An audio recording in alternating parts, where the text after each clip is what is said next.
Eu não acredito que eu tô prestes a falar sobre 50 tons de cinza na internet. Sempre que eu vou iniciar um vídeo polêmico, eu procuro sempre dizer, gente, que gosto, cada um tem o seu. Não é que eu tô criticando que seja ruim, não é porque eu não gosto, que não sirva pra ninguém.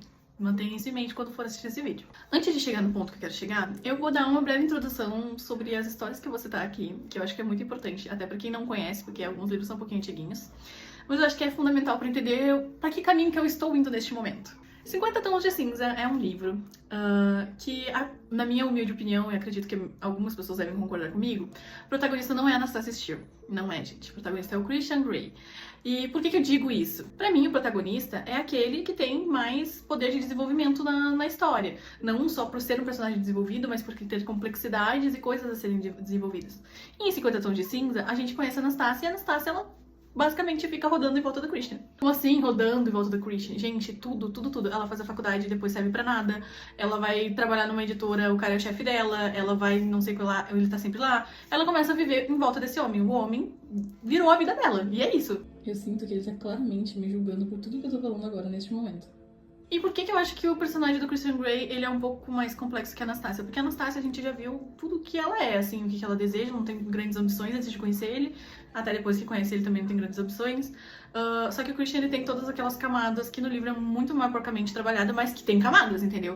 As tretas todas são em volta deste homem. Então, assim, é um livro que, claro, a personagem, ela pra ser a SN, né, pra gente se identificar com ela, mas o protagonista do livro é o Christian Grey. E pra quem não sabe, o 50 Tons de Cinza é uma fanfic de Crepúsculo. Sim, Crepúsculo, livro dos vampiros, que virou filme, que mais uma vez o cenário se repete. O protagonista é o Edward, não é a Bella, porque por mais que a Bella tenha muita vontade de se tornar uma vampira, que ela sempre tem esse sentido deslocado que ela fala no início do livro, né, no mundo real, ela também passa a viver em volta do Edward. Tanto é que depois que ele sai da vida dela, pronto, acabou tudo, gente. Então é uma fanfic, né, 50 Tons de Cinza é uma fanfic de Crepúsculo que ficou muito famosa, tão famosa que ganhou filmes separados, enfim, é reconhecido até hoje como referência. Só que daí chega um problema. Pra mim é um problema, como eu já disse. Pra mim é um problema, pra você pode ser maravilhoso. Com 50 Tons de Cinza, chegou uma nova onda, não vou dizer que é um novo gênero, porque já existia, mas uma nova onda de um novo subgênero de livros, de romance.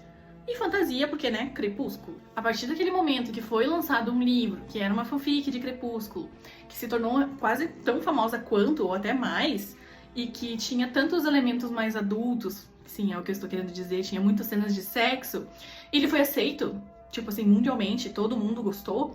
Parece que, assim como todos os outros movimentos, né, dentro dessa indústria de entretenimento, tudo foi se copiando. E tudo isso se transformou no meu atual problema. Com a grande aprovação do subgênero desses livros mais calientes, que tem cenas de sexo por todo lado, eles foram se entremeando em todos os meios de entretenimento possíveis. Não me leve a mal, eu sei que sexo faz parte da natureza humana.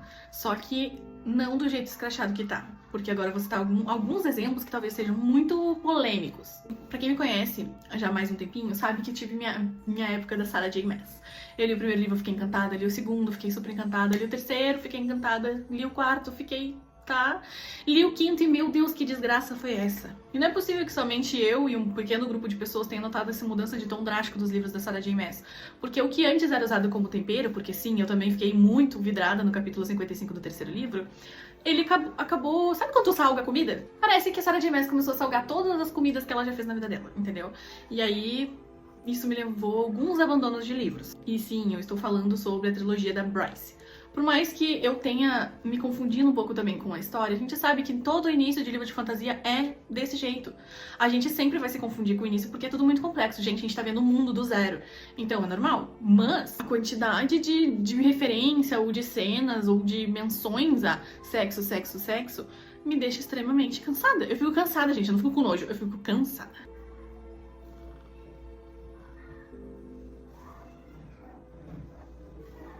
E essa canseira não é porque são cenas repetitivas, muito pelo contrário, eu admiro a criatividade das pessoas que escrevem só hot. Porque, gente, juro, é umas coisas assim muito criativas de verdade. Agora vamos deixar a Sarah J. Maas de lado, porque eu também não sou a maior fã do mundo dela. Mas vamos pra outros livros de fantasia, que é pra ser fantasia, tá? Esse livro é lindo? Ele é lindo demais. Eu vi na capa que tinha dragões, eu vi uma pintura trilateral lindíssima também. Eu vi um mapa muito lindo. Olha isso, gente, é lindíssimo. Mas eu abandonei essa leitura. Gente, eu abandonei essa leitura na metade. Ai, mas como que consegue abandonar a leitura, não sei o quê, porque o livro é maravilhoso, porque não sei o quê. Gente, pelo simples fato de que nós tínhamos uma história muito incrível de uma assassina e ela tava lá, ela teve uma perda, ela tava desesperada, e aí do absolutamente nada começaram a falar da genitália do cara. E assim, beleza, tudo bem ter um romance, só que foi, tipo assim, pensa num livro que não é romance. Tipo assim, tu lê e tu sabe que não é romance. Só que esse vendeu como romance, vendeu como se eles fossem almas gêmeas, enfim, eles tenham passado juntos. Só que, tipo assim, não tem esse tipo de interação com eles no livro. Talvez tenha no final, eu tenha abandonado, talvez sim. Mas enfim, ignorando esse fato, até onde eu li, do nada, tipo assim, ela quer muito transar com ele porque ele tem um pau enorme. Gente, por favor. Agora vamos chegar no meu queridinho, que daí agora faz eu parecer a pessoa mais hipócrita do mundo. De Sangue e Cinzas. Sim, eu estou falando de você, Príncipe Castiel.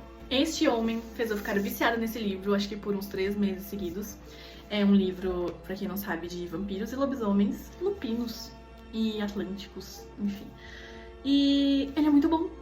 Ele é muito bom, eu juro. Mas se eu gosto dele, por que eu estou trazendo ele aqui? Porque eu tenho críticas. No primeiro capítulo do primeiro livro, nós temos uma cena caliente entre os protagonistas. Na primeira. Não envolve amor, não envolve nada, mas é na primeira cena. E o porquê que eu não desisti de ler esse livro. A Penélope, ela é apresentada pra nós como uma moça que é tipo o símbolo de uma religião, que é o que sustenta toda aquela parada lá. Ela fica vestida meio que de noiva, toda de branco, com um véu na cabeça, não pode mostrar a cara pra ninguém. Ela tem uma cicatriz na cara de um ataque de um voraz, que no caso é um zumbi. E ela não foi infectada. Só que, por que que eu não abandonei essa leitura? Resumindo, por que que eu não abandonei essa leitura? Porque a história é interessante. O suficiente. E eu vou te dizer, eu quase abandonei, acho que no 4º livro, porque eu também não aguentava mais. Porque, gente, se vocês não leram esse livro e vocês gostam desse tipo de conteúdo, né, de hotzão, leiam, porque 90% do livro é isso. É o tempo todo. Se não é um ato, é eles falando sobre isso, é fazendo piada, é se provocando. Gente, eu juro. Mas se ignorar essa parte, é uma história muito incrível. Tanto é que eu só continuei lendo porque eu queria saber o que diabo essa guria é. Então tem uma coisa que se complementa, entende? Olha eu passando, né, a hipocrisia pra vocês. Mas enfim, esse é o único livro que tem tudo isso de hot que eu consegui aproveitar.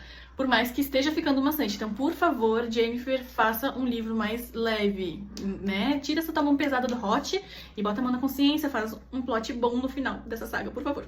O ponto final, né, que é onde eu queria chegar. Eu, como leitora, como introduzida nessa sociedade, nessa comunidade, né, de leitores, e também como escritora, eu fico um pouco triste e desanimada, porque parece que a gente tá vivendo numa era de prostituição da literatura, entende? As pessoas, elas estão colocando pornografia em todos os livros, todos. E não, eu não vou dizer que o meu livro não tem uma cena de sexo ou duas, tem. Mas não é aquela coisa mega explícita, aberta, que as pessoas ficam, oh meu Deus do céu. Não é, porque o foco da história não é essa. E, né, enfim, tem coisas relacionadas a isso. O ponto principal que eu queria trazer é até que ponto colocar cenas de sexo explícitas aos montes dentro dos livros é ainda considerado entretenimento e não pornografia, na sua pura forma. Porque a gente, olha eu, né, a psicóloga, mas a gente sabe o que consumir esse tipo de conteúdo faz com a nossa cabeça, né? Enfim, de qualquer pessoa que consome muito disso. E eu acho que isso tá ficando muito saturado. Eu rezo muito pra que essa onda passe e que a gente consiga desfrutar de livros que não sejam baseados nisso, porque às vezes a história é um detalhe, entende, dentro do livro. E pra mim isso é doloroso de ver. E, gente, eu que fui criada lendo Percy Jackson, que tipo assim, é aventura, é batalhas e tipo tem respingos de Percabete. Pra mim é muito triste ver isso. E sim, eu coloco toda a culpa em 50 Tons de Cinza, porque foi ali que abriu as portas pro inferno, gente, juro por Deus. É um negócio assim que se tornou viral. Eu tenho ali, ó, a seleção tem romance, ela tem uma cena mais ou menos quente, mas é o suficiente pra gente surtar, entende? E, claro, eu já trouxe aqui questões sobre a questão de abuso sexual em o mesmo livro, onde fala, tipo assim, palavrão no meio do sexo, uma coisa bem vulgar, assim. E eu tô me sentindo super conservadora falando desse jeito, mas eu não sou. Enfim, o meu objetivo não é ser xingada na internet, por favor, não me xingue, é só minha humilde opinião. Porque eu acho que as pessoas estão se perdendo. Eu acompanho, sim, muito as tretas, né, do mundo literário, sobre as pessoas escrevendo... Ai, meu Deus do céu. Escrevendo sobre pedofilia, sobre zoofilia, intitulando como dark romance. Eu não tenho nem o que falar sobre isso, né, gente? Não tem desculpa, né? O dark romance, ele surgiu com o gênero do mafioso, né, que sequestra a mocinha, que já é errado, mas enfim... Porra, perto de... Cara, Eu não sei porque eu insisto em fazer esses vídeos, eu me irrito mais falando do que qualquer outra coisa. Tem essas questões, tem a questão de temas absurdos. Eu sei que o livro é uma forma de entretenimento, mas eu acho que a gente devia olhar melhor o que a gente tá consumindo. Porque, gente, teve a onda do Morango do Amor e criaram um livro sobre o Morango do Amor. Assim como criaram o do chuveiro, Semiciente, de uma luminária. Tipo assim, por favor, me perdoem as pessoas que gostam do livro do dinossauro CEO ou da vaca que é ordenhada pela mulher, mas, cara, será que tem algum limite aceitável? Será que a gente tá vendo algum limite ou será que a gente só tá consumindo loucamente, achando graça de tudo até não ter graça mais? Gostaria de terminar esse vídeo dizendo que eu sou uma pessoa tranquila, tá? Pelo incrível que pareça. Eu gosto de ler sim, cenas quentes. Eu tenho os meus próprios gostos, as minhas próprias opiniões, mas eu fico preocupada, porque é uma coisa que eu vejo todo dia, e às vezes eu compro um livro, tipo o Despertar da Lua Caída, e ele acaba ficando na minha estante para sempre, porque, gente, eu não vou sujeitar isso, eu juro por Deus.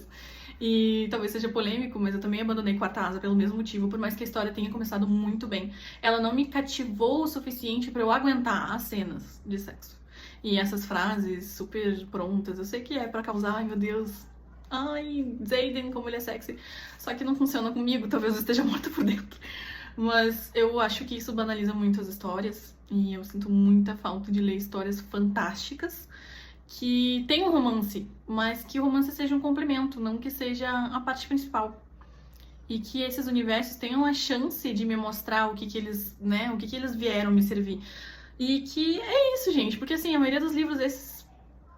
Você vai ver um livro de 900 páginas, cara, às vezes 350 só cena desse jeito. E, nossa, me dá uma tristeza de verdade. Mas eu quero saber a tua opinião, se tu concorda comigo, se tu discorda, se tu me odeia agora, se Quarta Asa merece uma segunda chance, talvez. Mas é isso, gente, eu queria muito desabafar sobre isso e eu acho que esse é o momento certo onde nós estamos hoje, no mundo literário. Eu acho que eu vou reler Percy Jackson.